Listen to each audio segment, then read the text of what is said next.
Alors c'est le deuxième espace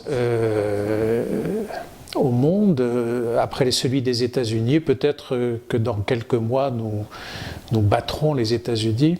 Pour moi, ça n'est pas un enjeu de puissance ou de pouvoir, c'est avant tout une énorme responsabilité, puisque chaque État, mais ça veut dire chaque collectivité nationale, ça veut dire vous, moi, les autres, nous sommes chargés de tenir en bon état environnemental un tel espace. Et croyez-moi, il y a du travail, hein, il y a du boulot.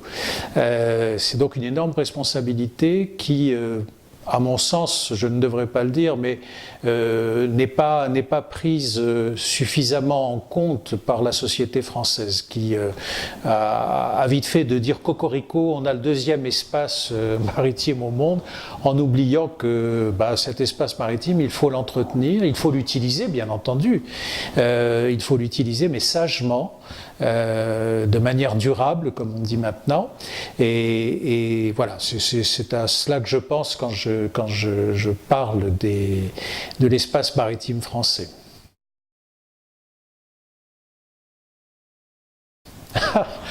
Un dossier.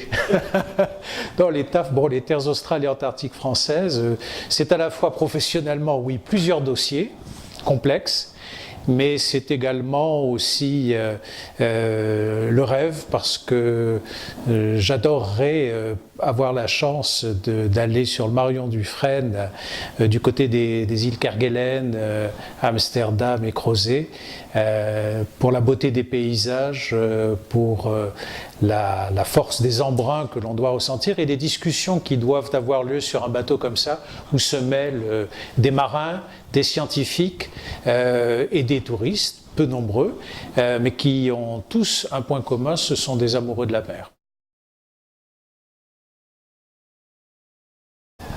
Je serais bien embarrassé, parce que peut-être qu'un seul vœu, s'il est exaucé, suffirait.